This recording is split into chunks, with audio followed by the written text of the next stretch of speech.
Hello friends, welcome back to my channel. इस video में हम पढ़ने वाले हैं क्लास 8 का chapter 1 crop production and management. Guys, crops का मतलब होता है फसल, प्रोडक्शन का मतलब होता है प्रोड्यूस करना किसी चीज़ को, उसका उत्पादन। तो क्रॉप प्रोडक्शन फसल का उत्पादन, crop production and management, management को हम लोग कहते हैं प्रबंध करना। मतलब क्रॉप प्रोडक्शन तो हो गया, उत्पादन तो हो गया, लेकिन हम उसको कैसे स्टोर करते हैं, कैसे रखते हैं उसको, वो सब देखेंगे कि उसको कैसे हम फिर आगे के प्रोसेस देखेंगे कि फार्मर कैसे क्रॉप को प्रोडक्शन करता है उसका, और कैसे उसका मैनेजमेंट करता है। और चैप्टर स्टार्ट करने से पहले आप अपने दो फ्रेंड से मिल लीजिए, बूझो और पहेली। ये हैं बूझो और ये रही हमारी पहेली। तो चलिए अब हम अपना चैप्टर स्टार्ट करते हैं। Paheli and Boojho went to their uncle's house during the summer vacations, their uncle is a farmer. तो बूझो और पहेली हैं, ये जो बूझो और पहेली हैं ये समर वेकेशंस में अपने अंकल के यहाँ गए थे, और उनके अंकल जो थे वो एक फार्मर थे। One day they saw some tools like खुरपी, sickle, shovel, plough etcetera in the field. एक दिन बूझो और पहेली ने अपने फार्मर जो उनके अंकल हैं उनकी फील्ड में, उनके खेत में देखा कि वहाँ पे खुरपी, शिकल, शॉवेल, प्लॉग ये सब रखा हुआ था। फिर देखिए बूझो के मन में एक सवाल आता है। देखिए यहाँ, I want to know where and how we use this tools. तो बूझो जी पूछते हैं कि हम इन टूल्स को कहाँ और कैसे इस्तेमाल करते हैं। हम इन ये जो टूल्स हैं खुरपी, शॉवेल, इन सब को कैसे और कहाँ इस्तेमाल, कहाँ यूज़ करते हैं। You have learned that all living organisms require food. Plants can make their food themselves. तो अब आपको पता ही होगा कि सारे लिविंग ऑर्गेनिज्म, जितनी भी जिंदा चीज़ें हैं जो रेस्पिरेशन करती हैं, डाइजेशन करती हैं, सभी को फूड, खाना रिक्वायर होता है, सभी को खाना ज़रूरी है। Plants can make their own themselves food. जो प्लांट्स होते हैं वो अपना खाना अपने से ही बना लेते हैं। जैसा कि आप फोटोसिंथेसिस पिछले चैप्टर्स में पढ़े होंगे 7th क्लास में कि कैसे वो अपना फोटोसिंथेसिस करके अपना फूड खुद ही बना लेते हैं। Animal including humans can not make their own food. जो एनिमल्स मतलब उसमें ह्यूमन भी मिला लेते हैं, तो ये सब अपना खाना अपना खुद ही नहीं बना पाते हैं। एनिमल अपना खाना कैसे नहीं ला पाते हैं, तो कैसे मिलेगा एनिमल को food. So where animals get their food from, कहाँ से आएगा उनका food. But first of all why do we need to eat food. अब यहाँ पे क्वेश्चन है कि हम खाना क्यों खाते हैं, हमें खाना क्यों ज़रूरी है। तो इसका आंसर देखते हैं। You already know that energy from the food is utilised by organism from carrying out their various body functions. आप जानते ही होंगे कि जो एनर्जी होती है, हमारा खाना जो है वो हमें एक एनर्जी प्रोवाइड करता है, और जो हमारे और जो सभी ऑर्गेनिजम्स होते हैं वो जो भी काम करते हैं, सोना, वो काम पे जाते हैं, बच्चे पढ़ते हैं, खेलते हैं, चलते हैं, फिरते हैं, सबके लिए एक एनर्जी चाहिए उन्हें, जो एनर्जी फूड प्रोड्यूस करता है। Such as digestion, respiration and excretion. We get our food from plants or animals or both. तो हम डाइजेशन करते हैं, रेस्पायरेशन करते हैं, एक्सक्रीशन करते हैं, तो इस सब के लिए हमें एक एनर्जी चाहिए होती है जो हमें खाने से मिलती है। और हम अपना फूड प्लांट से भी और एनिमल से भी ले सकते हैं। जैसे कि प्लांट से हम भाजी वगैरह खाते हैं, वो सब प्लांट्स ही हैं, सब्जी भाजी जो भी सब प्लांट से आती हैं। एंड एनिमल्स, जो लोग मीट, फ्लैश, नॉन वेजिटेरियन चीज़ होती हैं, वो ज़्यादा एनिमल से ही हमें प्रोवाइड होती हैं। अब यहाँ पे बूझो हमसे सवाल कर रहे हैं, since we all need food, how can we provide food to a large number of people in our country. तो ये बहुत ही अच्छा सवाल है कि देखिए हम सभी को खाने की ज़रूरत होती है। अब इतना सारा खाना, इतने सारे लोगों का खाना हम प्रोवाइड कैसे करेंगे, इतने लार्ज नंबर पर हम खाना कहाँ से लाएंगे। तो यहाँ देखते हैं। अब यहाँ पे पहेली जी आंसर दे रही हैं, food has to be produced on a large scale. अब खाना तो हमें एक बहुत बड़े पैमाने में लाना पड़ेगा, क्योंकि इतने सारे लोग हैं, और जैसे जैसे हमारे यहाँ की जनसंख्या बढ़ेगी वैसे वैसे हमारा फूड प्रोडक्शन भी बढ़ाना पड़ेगा।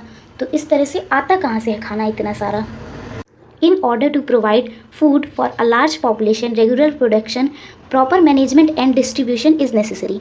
इतने लार्ज स्केल में हमें अगर खाना प्रोवाइड करवाना है तो हमें एक रेगुलर प्रोडक्शन, हमें एक रेगुलर उत्पादन, एक पूरी एक साइकिल, एक पूरा नियम बनाना पड़ेगा, एक प्रॉपर मैनेजमेंट, एक पूरा प्रबंध करना पड़ेगा और सभी को बराबरी से डिस्ट्रीब्यूट, ऐसा नहीं किसी को ज़्यादा मिल रहा है किसी को मिल ही नहीं रहा है, ऐसा नहीं, एक बहुत अच्छे से पूरी साइकिल एक रूटीन बनाना पड़ेगा जो कि अच्छे से सबको खाना दे सके।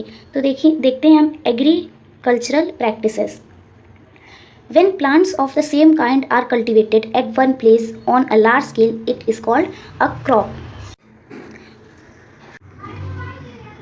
जब एक ही तरह के प्लांट्स एक ही जगह पे एक साथ बहुत बड़े पैमाने में उनको उगाया जाता है, वो फसल, उसे हम क्रॉप कहते हैं। मतलब एक ही टाइप के प्लांट, मतलब वीट है, गेहूं है तो गेहूं ही, एक बहुत बड़ी सी खेत में सिर्फ गेहूं नहीं हुआ हो, उसको हम कहते हैं फसल उग रही है। यहाँ फसल कल्टिवेटेड हो रही है, मतलब क्रॉप कल्टिवेशन हो रहा है यहाँ पे। You already know that crops are of different types like cereal, vegetable and fruits. These can be classified on the basis of the season in which they grow. आप जानते ही होंगे कि जो भी क्रॉप्स, दाल, सब्जी, भाजी, फल फूल, जो भी चीज़ें होती हैं वो सब उनका एक सीज़न होता है उगने का, है ना, एक उनका सीज़न होता है। जैसे गोभी कालीफ्लावर गोभी है तो वो सिर्फ ठंडियों में होती है, वैसे उनका एक सबका सीज़न होता है जो वो तभी अच्छे से उगते हैं। India is a vast country, the climatic conditions like temperature, humidity and rainfall vary from one region to another. India एक बहुत ही बड़ा देश है, तो इतनी बड़ी कंट्री के हर जगह के जो क्लाइमेटिक कंडीशन होते हैं, जो मौसम होता है, वो हर जगह का सेम नहीं होता है, हर जगह अलग अलग होता है। कहीं ज़्यादा बारिश हो रही है, कहीं कम बारिश, कहीं ठंडी, तो सब जगह अलग अलग क्लाइमेटिक कंडीशंस होती हैं। There is a rich variety of crops grown in different parts of the country. So कुछ एरियाज़ हैं जो कुछ चीज़ को कल्टीवेट करने के लिए बहुत ज़्यादा रिच हैं कि वो वहाँ वही चीज़ मिलती है और उनका सीज़न में बस वही वो उगाते रहते हैं। Despite this diversities two broad cropping pattern can be identified. ऐसे में डाइवर्सिटी में ये 2 क्रॉपिंग पैटर्न्स हैं, kharif crops and rabi crops. तो ये 2 अलग अलग हैं जो अलग अलग सीज़न में उगते हैं और अलग अलग जगह में उगते हैं। और इनमें क्या क्या आता है, खरीफ क्रॉप क्या क्या आता है, पैडी, मेज़, ग्राउंडनट, और राबी क्रॉप में वीट, ग्राम, तो ये अलग अलग हम पढ़ते हैं। Kharif crop, the crop which are sown in the rainy season are called kharif crop. वो फसल जो रेनी सीजन में उगाई जाती हैं उन्हें हम खरीफ क्रॉप्स कहते हैं। The rainy season in India is generally from June to September. जो रेनी सीजन होता है वो जनरली इंडिया में लगभग जून से सितंबर तक होता है। इसके एग्जाम्पल्स हैं पैडी, मेज, सोयाबीन, ग्राउंडनट्स एंड कॉटन और आर खरीफ क्रॉप। ये जो भी हैं ये सब खरीफ क्रॉप्स में आते हैं। Rabi crop, the crops grown in the winter season October to March are called rabi crops. जो क्रॉप्स विंटर सीजन में, ठंडियों के सीज़न में, जो भी ठंडियों के मौसम में, जैसे अक्टूबर से मार्च तक ठंडियों का मौसम होता है, तो इस सीज़न में जो क्रॉप्स उगते हैं उन्हें हम राबी क्रॉप्स कहते हैं। Examples rabi crops are wheat, gram, pea, mustard and linseed.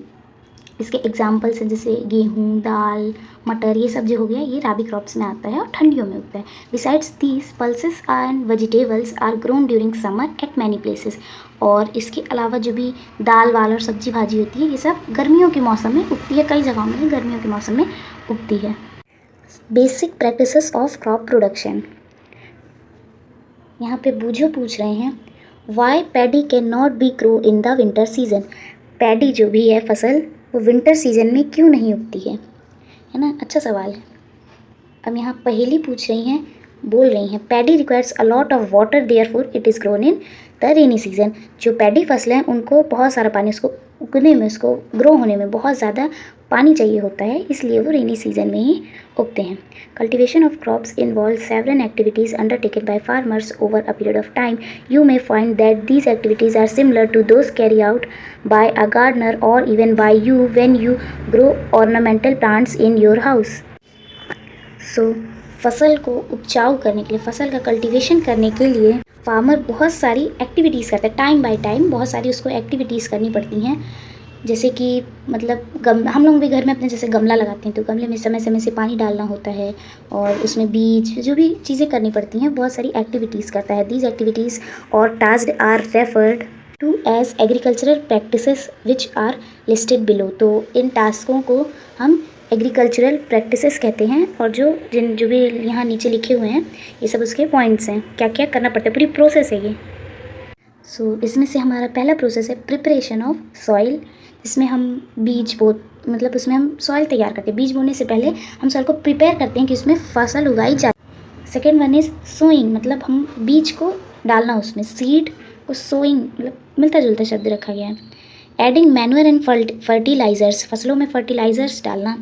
Irrigation मतलब सिंचाई वगैरह। प्रोटेक्टिंग फ्रॉम वीड्स, जो मतलब फालतू के प्लांट जो भी लग जाते हैं, बेकार हो जाते हैं, उन सब में। हार्वेस्टिंग मतलब फसल की कटाई। स्टोरेज मीन्स उसको रखने का अच्छे से तरीका। तो अब हम नेक्स्ट वीडियो लेक्चर में पढ़ेंगे कि प्रिपरेशन ऑफ सॉइल, कैसे हम सॉइल को प्रिपेयर करते हैं। आई होप आपको आज का टॉपिक अच्छे से समझ में आ गया होगा। And if you still have doubt you can tell me in the comment section, I will surely reply it.